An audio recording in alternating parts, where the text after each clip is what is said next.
After Memorial Day weekend, a very rainy Memorial Day weekend, Tuesday, the captain and his mate board the boat to prepare it for the cruise north. They have to wipe off all the condensation both inside and outside the isinglass windows, and then take a magnetic key fob to energize the Volvo IPS ignition system. When it is energized, you'll hear a beep beep. That means that the engines are both in neutral, one beep per engine, and then he will start the engines. A key thing about the IPS systems is not only are they pods, steerable pods, or direct thrust as they are properly known, they also have duo props or two propellers on each pod facing forward, and the exhaust comes out underwater through the back of the pod, very much like an inboard, outboard, or an outboard engine that you may see today.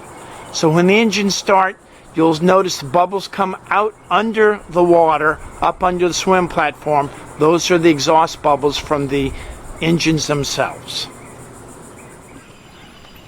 Valhalla, prepping for the trip north from Stuart, Florida, to New York City, Glen Cove, Long Island.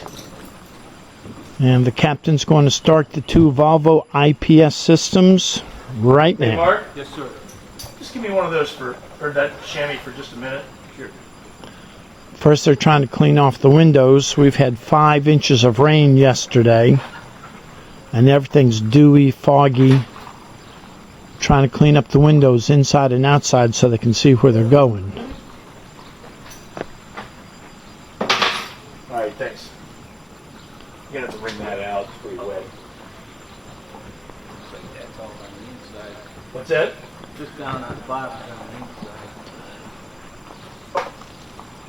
When the engines start, of course, you'll hear the diesels run, but you'll see a lot of bubbling coming from under the boat because the exhaust is underwater, not out the stern of the boat, but underneath the boat through the propellers or through the outdrive unit called a pod. Beep beep, that confirms it's in neutral.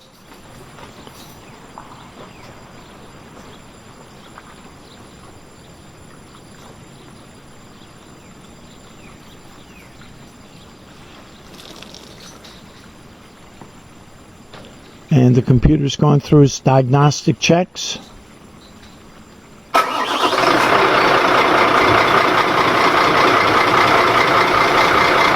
See the bubbles coming out from under the boat?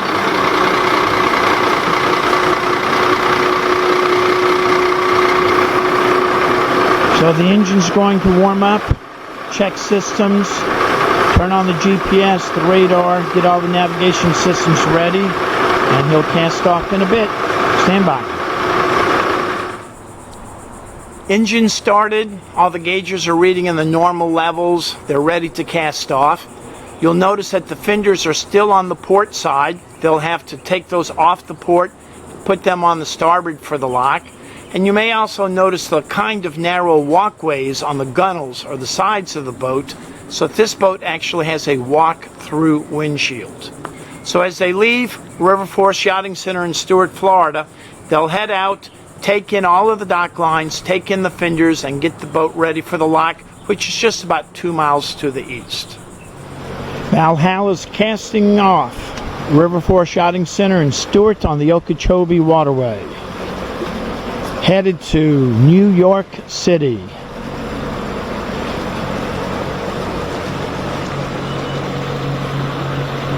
I don't know if you heard the beep beep, but that means it's in neutral.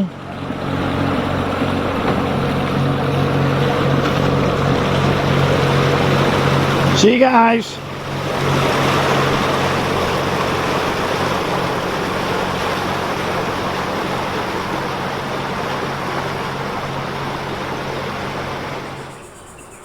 You can hear the boat and the lockmaster talking on channel 13, VHF 13, which is the lock channel in the Okeechobee Waterway. They're talking about coming into the lock when the light is green, and you can see that the boat is prepared and just waiting for the green light to enter, and of course the doors have to open first and the green light second. You may also notice my fingers in the camera screen. I'm holding up my handheld radio so you can hear the radio conversation. Not a dolphin up there? Just west of the Dolphins, over. Just hang tight. Get it ready for you. When you get the green, come on in on the starboard side there. There's lines hanging over. Just grab a bow and a stern. Life jackets need to be on. And when you get secured, shut your engine off. Okay, do we need to shut the generator down also? You can leave that running. Okay, thank you very much. We'll see you shortly.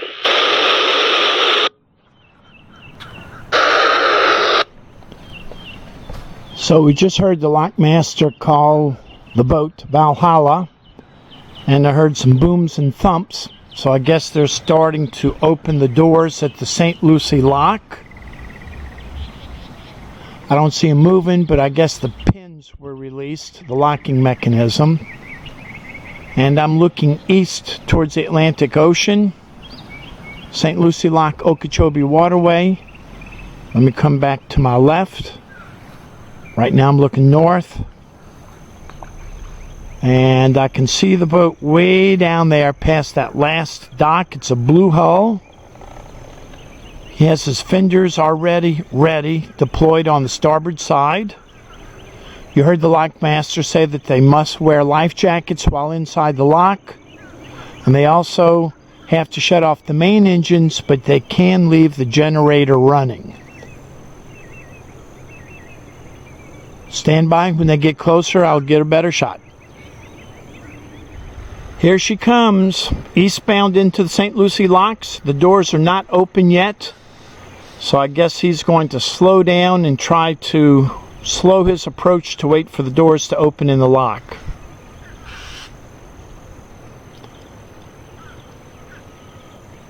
I don't hear anything going on at the lock. Let me swing around and look. It's a beautiful morning. We had 5 inches of rain yesterday here in Stuart, Florida. And you can see the square boxes. Those are the motor houses for the lock doors to open and close.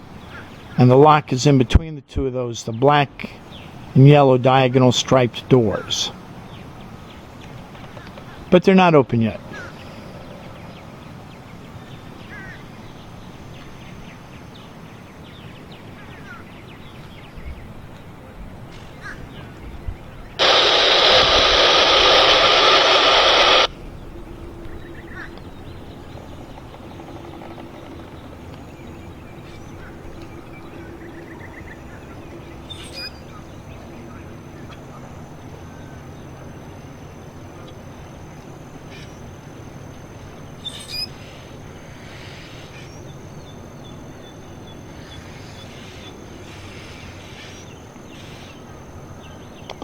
Guess we just have to be patient, wait for the doors to open. Now the boat's ready to go into the lock. You can hear radio greetings from the captain on board the boat, calling me out by name, saying good morning. And you don't hear me talking back to him because it's simple, accepted radio practice to go click, click. You did not hear the click, click on my radio, but he did hear the click, click on his radio. So he said hi, and I clicked and said hi back. You'll notice that the fenders are now deployed on the starboard side. The first 3 fenders are up high at the rub rail level, and the 4th fender is down low at the lower swim platform level. So he's got the green light. He's going to head into the lock, and then they'll close the doors, lock him down, or lower the water down about 12 feet to Atlantic Ocean level, open the eastern doors, and then he'll cruise on out. Valhalla, Valhalla. Good morning. This is Valhalla here, entering the St. Lucie lock. Greetings to Captain Chris.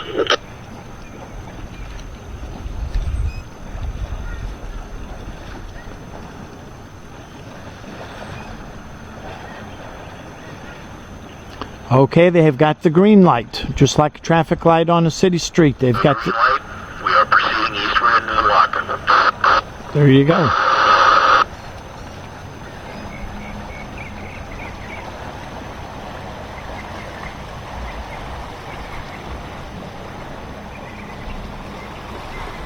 You can see the fenders are deployed 1, 2, 3, and there's a fourth one on the stern very low at the swim platform.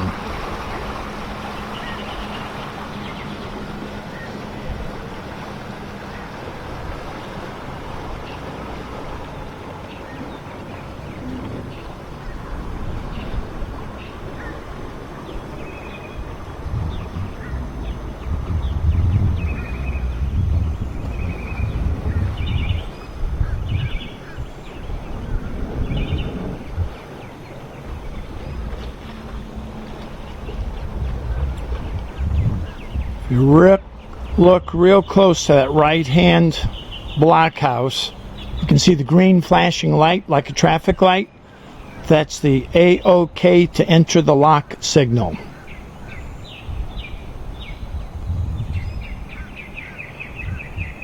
So after he goes in, the lockmaster closes the doors. They will pump the water out, lowering the boat today about 12 feet down. Grab a couple lines there.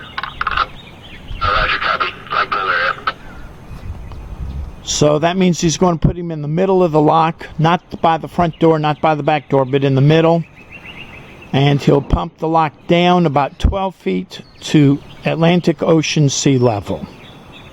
Then he'll open the other doors and he'll come out. And then the next pinch point will be the Roosevelt Bridge. About a 16-foot car bridge and about an 8-foot railroad bridge.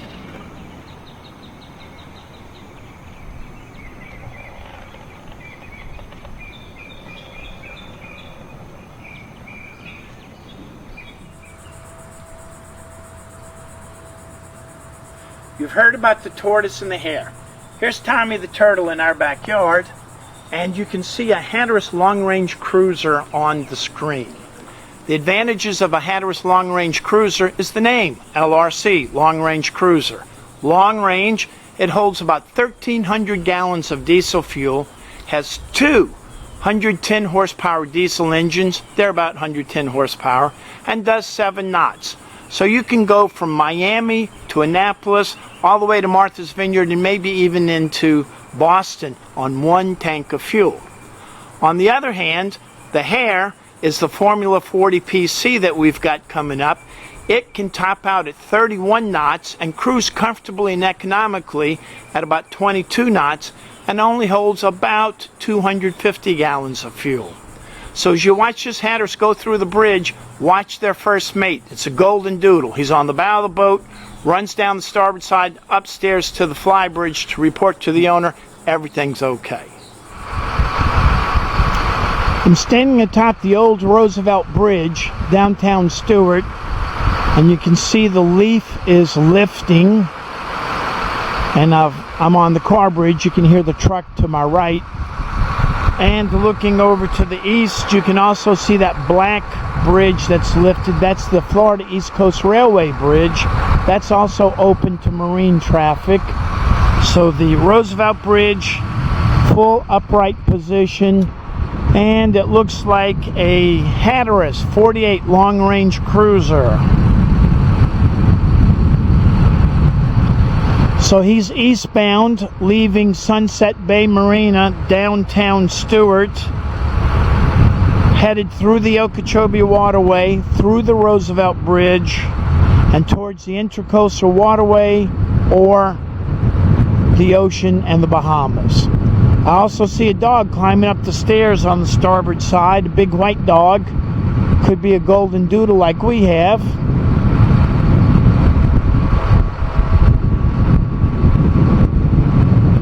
Very pretty boat, seaworthy, long legs. Probably has two Detroit Diesel 453 diesel engines. Economical. A great liveaboard cruising boat.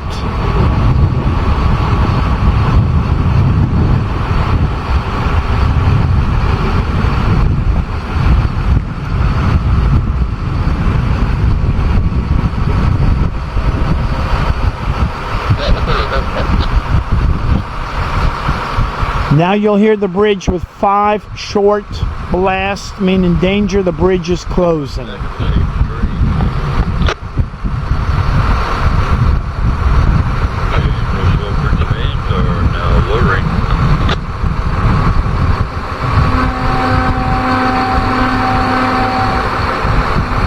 5 blasts, the bridge is lowering.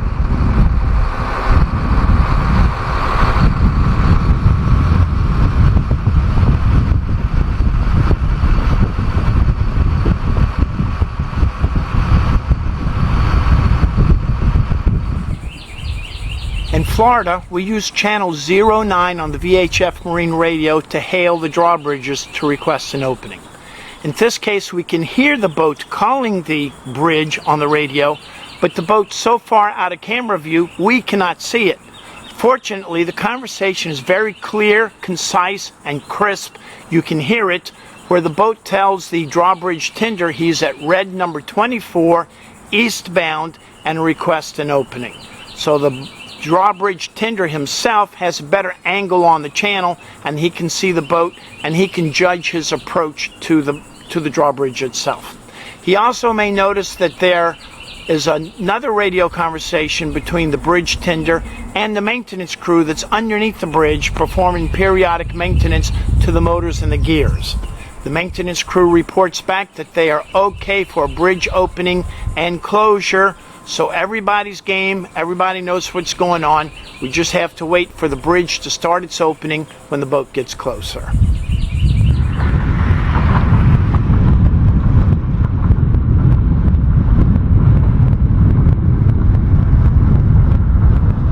This is Roosevelt Bridge. Yes, sir, I am at marker 24, eastbound. Would like to request your next opening, over. Get a little closer, Captain. I'll start an opening for you. Roger, thank you very much. I'll be clear, standing by 09.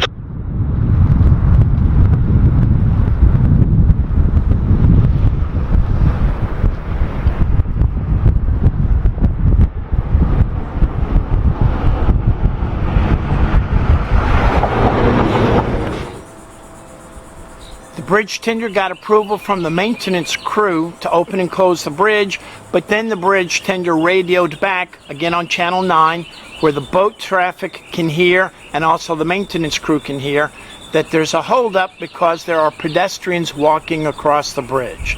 So we'll have to wait for the pedestrians to come across the bridge, and then he can start the opening procedure. Maintenance will be clear for opening and closing. Thank you.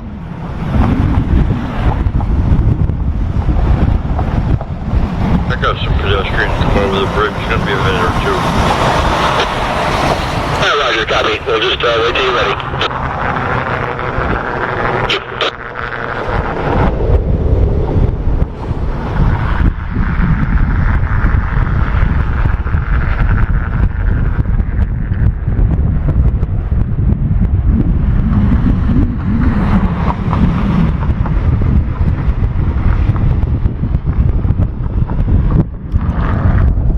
We have a pedestrian with a baby buggy coming across the span, so they're going to wait for the pedestrian to get across the bridge and to the position where I am with those big red and white crossing gates. So it'll be another minute. A lot of action here. Aside from all the birds and the bees you hear in our backyard and the fish jumping in the lake, you can also hear the bells and the buzzers and the crossing arms going down and the family with the baby running off of the drawbridge so that they can open the drawbridge. Again, you may hear one prolonged and then one short blast, meaning bridge is opening. You'll see the spans go up. But included in all of this noise, buzzers, bells, people, trucks in neutral waiting for the bridge, you can also hear radio chatter of a westbound boat and the eastbound boat Valhalla, so they're discussing who's going to go through the bridge first. A lot of people think that boats going down current have the right of way.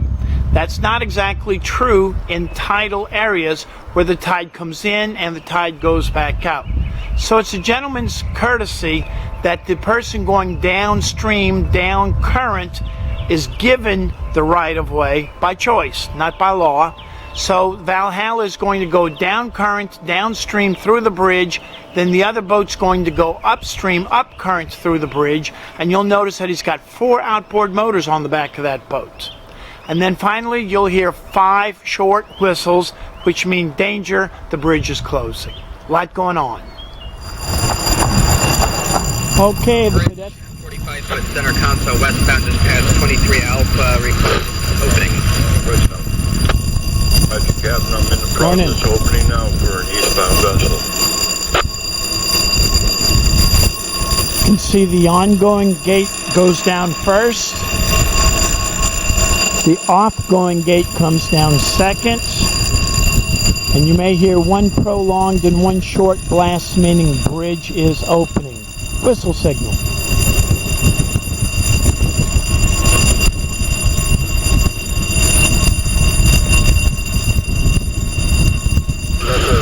Roosevelt Bridge. This is eastbound vessel Valhalla, over. Yeah, westbound vessel Roosevelt, we're listening. Yeah, Roger, Captain. You want to come through first, or you want me to?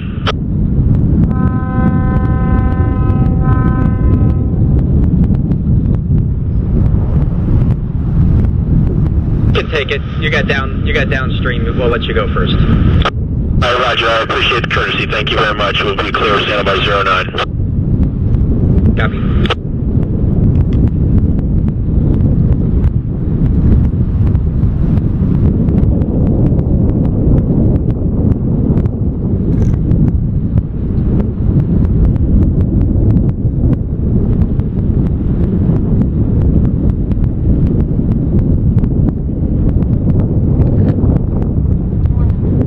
Hi, good morning.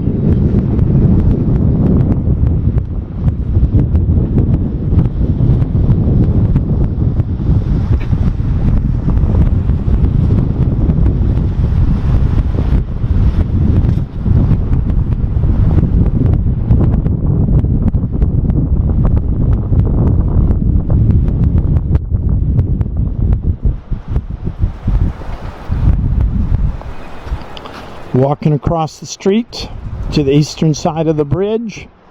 Not much of a sidewalk over here. Bridge Valhalla, thank you for the opening, and westbound vessel, thank you for the pass here, over. Welcome, Captain. Be safe.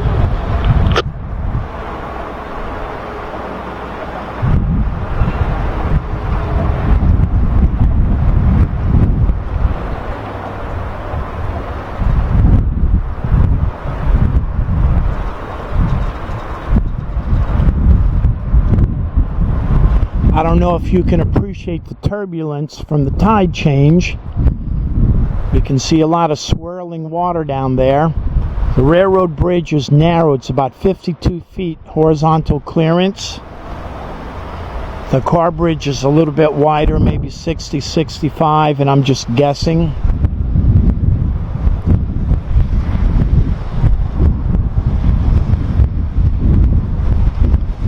So there's the westbound boat. So he let Valhalla eastbound go down current. It's not a law in coastal waters, but it is a courtesy. And in a few minutes, we'll hear the bridge with 5 short blasts closing. All whistle signals, all before radios were available. Good way to communicate. There's the bridge. Thank you. Roosevelt Bridge. Captain, be safe.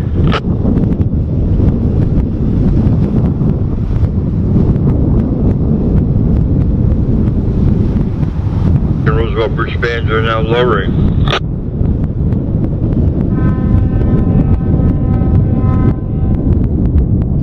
Just as predicted.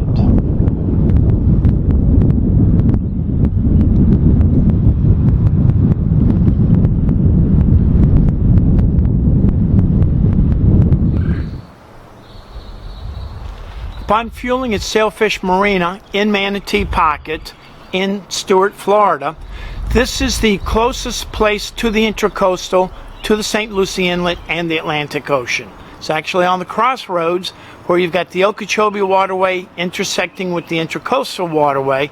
Sailfish Marina is the closest place to get in and get back out. Not quite like NASCAR, but you've got the idea. So they're fueled up. They're headed back out, and they're headed north up the Intracoastal Waterway to Fort Pierce. And on my way back to get my car out of the parking lot, I passed through the restrooms and take a look at the signs on the doors. It's kind of cute, but Okay, everybody's casting off the lines. Captain's got the stern line off. The mate's taking off the bow line. Toss it on the deck, the dock. All right, all clear? All clear. And watch the joystick. Have you seen the joystick, Dave? Joystick? Watch the joystick. Thank you, Dave. See you back, guys. See you, Dave. Be safe. All right, here we go.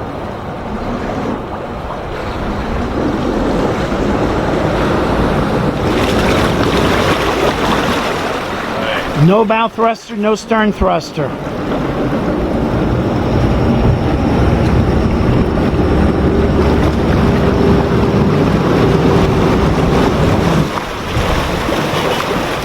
Beep beep is neutral. Whoa, got a little heavy there. Next stop, Daytona Beach, Florida, on to New York City. Bon voyage. Saw these cute signs on the men's and ladies' restroom are the seagulls, and then the boys or buoys. Except, do you see what I see? Is that spelled correctly? What's your thoughts? Let me know. Boys and gulls. Ask Captain Chris.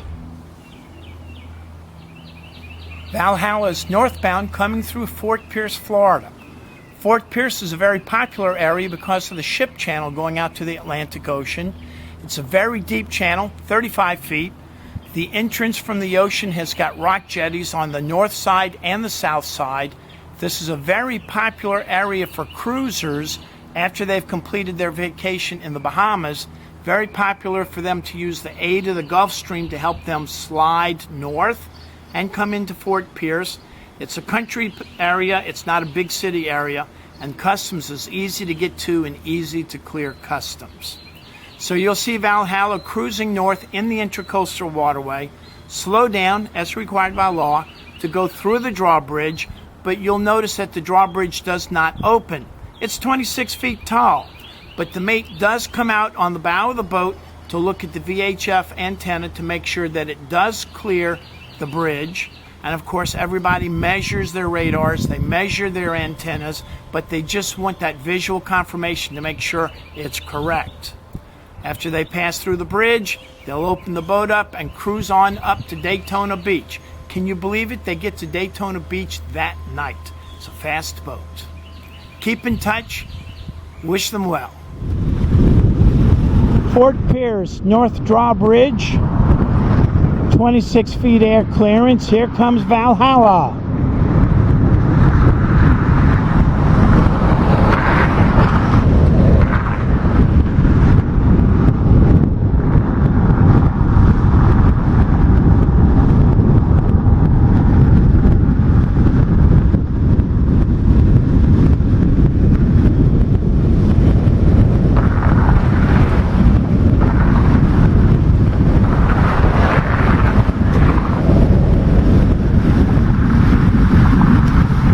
Checking their antenna clearance just to be double sure.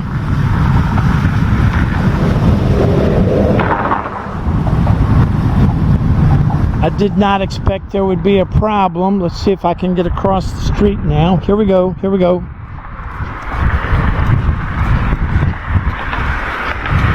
And there they go.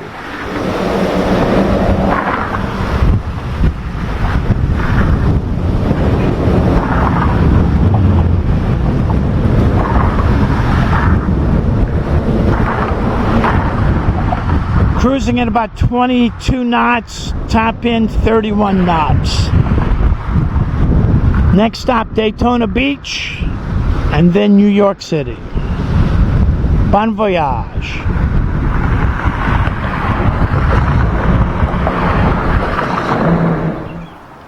So you saw the boat clear the Fort Pierce North Drawbridge. You also saw the mate come out and check the radio antenna to make sure it would clear the bridge. The bridge is 26 feet at average elevation clearance. And then the boat kept on going north I've got reports from the captain. It made it to Daytona that very day, and then the next day it made it all the way up to Brunswick, Georgia. The boat is moving pretty quick. So enjoy this video, and also look at some of our other videos where we've got a Katie Krogan trawler, we've got an Endeavor Power Cat, and we've got a lot of other boats on project management and also on training deliveries with the new owners. If you have any questions about boats, surveys, or buying your boat, having it pre-approved, and then going through the survey, ask Captain Chris.